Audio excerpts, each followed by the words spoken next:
Di sebuah kampung di Jawa Tengah, hiduplah seorang janda parubaya yang bernama Mbok Srini. Ia hidup sendiri sejak ditinggal mati suaminya beberapa tahun silam. Kesendirian membuat Mbok Srini menginginkan kehadiran seorang anak. Tiap hari ia berdoa agar Tuhan Yang Maha Kuasa memberikan seorang anak.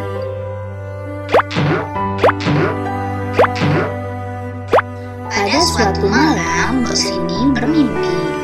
Dalam mimpinya, Mbok Srini bertemu sesosok raksasa yang menyuruhnya pergi ke hutan untuk mengambil bungkusan kain berwarna putih di bawah pohon besar. Pagi hari, Mbok Srini pergi ke hutan tempat ia biasa mencari kayu bakar. Kali ini ia penasaran dengan mimpinya tadi malam.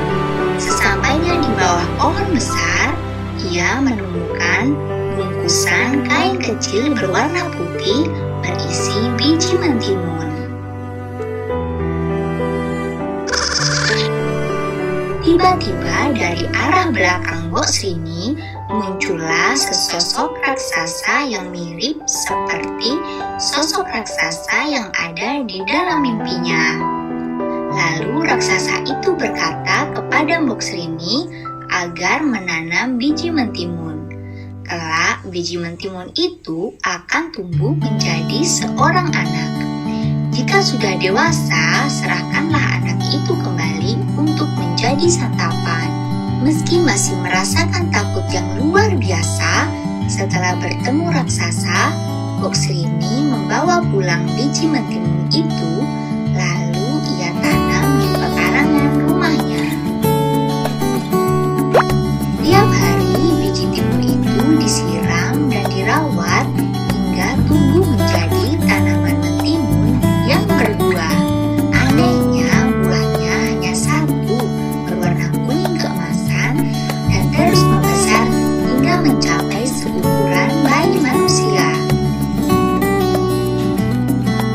Lalu Mbok Srini memetik buah mentimun yang sudah matang itu untuk dibawa ke dalam rumah. Setelah dibuka, ternyata di dalam buah mentimun terdapat bayi perempuan. Mbok Srini lantas memberi nama bayi tersebut dengan nama Timun Mas. Timun Mas tumbuh menjadi gadis yang cantik, cerdas, dan baik hati.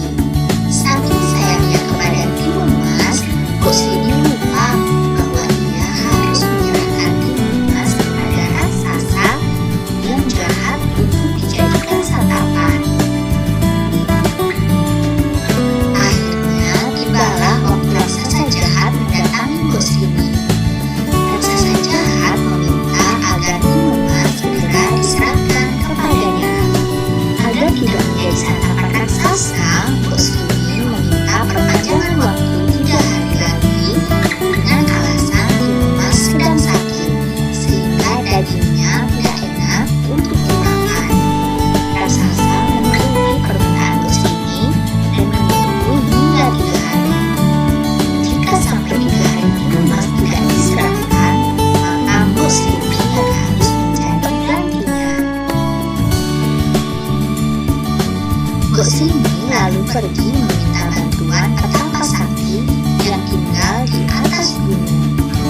Petapa Sakti bersedia membantu Mbok Srini dengan menyerahkan 3 bungkusan. Bungkusan itu berisi biji semangka, jarum, dan petis. 3 hari berlalu, raksasa jahat kembali lagi menemui Mbok Srini untuk meminta Timun Mas agar diserahkan kepadanya. Mbok Srini tetap tidak bersedia menyerahkan Timun Mas. Raksasa jahat itu lalu mengamuk dan mengejar Timun Mas. Saat terdesak, Timun Mas lalu menebarkan biji semangka yang diberikan Petapa Sakti. Ajaib, Biji semangka yang ia tebar berubah menjadi pohon semangka raksasa yang batangnya melilit tubuh raksasa. Tetapi raksasa berhasil meloloskan diri dan terus mengejar Timun Mas. Timun Mas lalu menebar jarum yang seketika berubah menjadi rimbunan pohon bambu. Kaki raksasa jahat terluka akibat tertusuk pohon bambu yang runcing. Meski terluka tusukan pohon bambu, raksasa terus mengejar Timun Mas.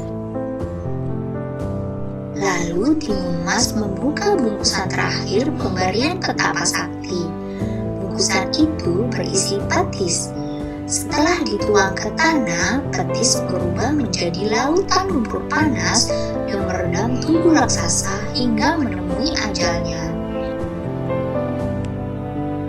Timun Mas akhirnya selamat dari terkangan raksasa jahat. Bersama Mbok Srini, Timun Mas akhirnya hidup bahagia.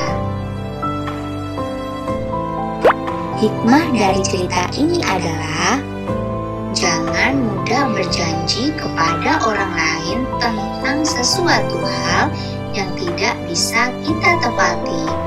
Jadilah orang baik yang tidak mudah membuat janji-janji serta mengingkari janji.